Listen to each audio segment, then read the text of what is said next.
Est-ce que être intelligent est une source de malheur? Vous aurez peut-être déjà entendu quelque part que les surdoués notamment sont en général des fois moins heureux que la moyenne parce que le fait d'être plus intelligent fait se poser plein de questions sur la vie, tout ça, pour être au final moins heureux. A l'inverse, on peut prendre l'exemple typique du chien qui est bête mais heureux.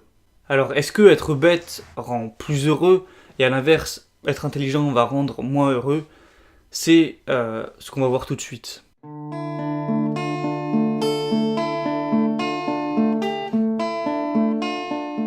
Déjà, il y a plusieurs types d'intelligence.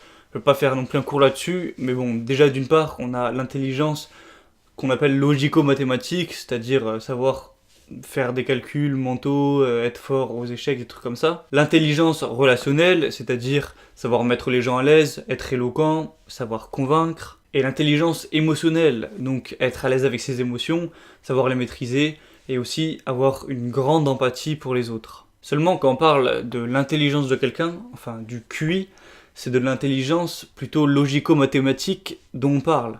Les surdoués sont souvent des ingénieurs talentueux, des champions d'échecs, ou alors des personnes capables d'apprendre 10 langues. Mais elles n'ont pas forcément une aussi grande intelligence émotionnelle et relationnelle. Et du coup, même si quelqu'un de très intelligent saura faire plein de calculs super compliqués, sauter 3 classes, tout ça, ce qui paraît quand même à première vue cool, eh bien, ce n'est pas qu'il peut faire ça qu'il aura forcément des bonnes relations avec ses semblables.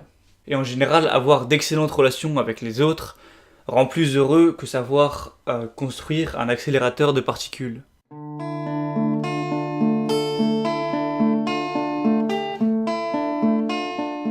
Même si c'est considéré comme une qualité d'être intelligent, je pense que quand c'est trop, c'est trop. Si vous êtes grand, c'est bien, c'est une qualité. Par contre, si vous faites 2,20 m, c'est trop. Si vous êtes riche, c'est bien. Après, si vous avez 30 milliards, c'est peut-être un petit peu trop. Si vous êtes intelligent, c'est bien. Mais si vous avez un QI de 200, c'est trop. Tout simplement parce que vous serez fondamentalement différent des autres, ce qui pourra vous amener à être au final seul. On voit qu'il y a même parfois des classes spéciales surdouées, ce qui isole tous ces enfants des enfants normaux, et donc ce qui accentue encore plus tout ce qui est un peu des moqueries, des jugements, en mode les petits intellos, tout ça. Si vous étiez extrêmement intelligent, vous aurez sûrement du mal à trouver des amis et un partenaire qui vous ressemble et qui vous comprend. Ça rejoint un peu ce qu'on a dit avant, mais en gros, ça mettra des bâtons dans les roues à vos relations.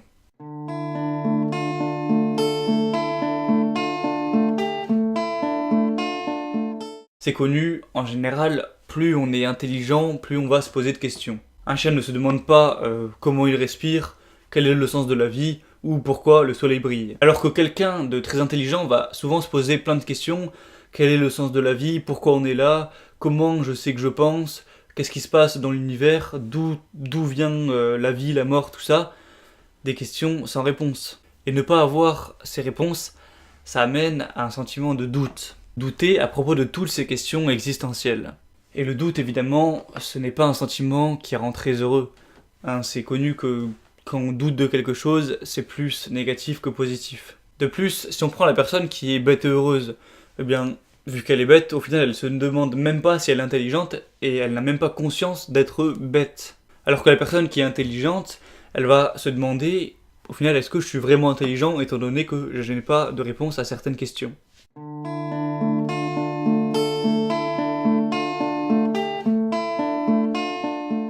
Il y a aussi le fait que quand on a un gros QI, on réfléchit plus souvent, plus vite. C'est comme être hyperactif, mais dans sa tête. On va voir une mouche qui vole, on va se dire tiens, la mouche elle vole, voler un avion nos dernières vacances, et on va penser à nous quand on était aux Caraïbes.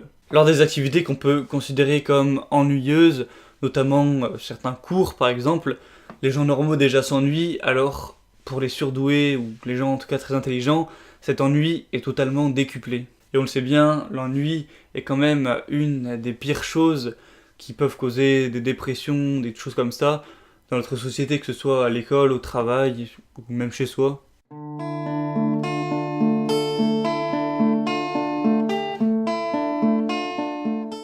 Du coup, comment faire? Est-ce que être intelligent vous rendra destiné à être malheureux toute votre vie? Eh bien heureusement, non.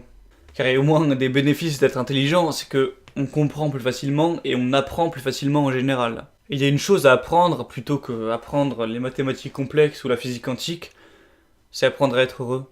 Apprendre à se créer une philosophie qui nous donne envie de nous lever le matin, qui donne un sens à nos choix. Apprendre certaines techniques, que ce soit la méditation, le fait de faire du sport, des jeux, de la musique, n'importe quoi, pour être plus dans le moment présent. Apprendre à nouer des liens, à échanger avec les autres, à les aider et à se faire aider. Savoir comment réagir aux drames, aux situations négatives. Et en apprenant tout ça, et surtout en l'appliquant, tout le monde peut toucher au bonheur. Même Malcolm ou Sheldon.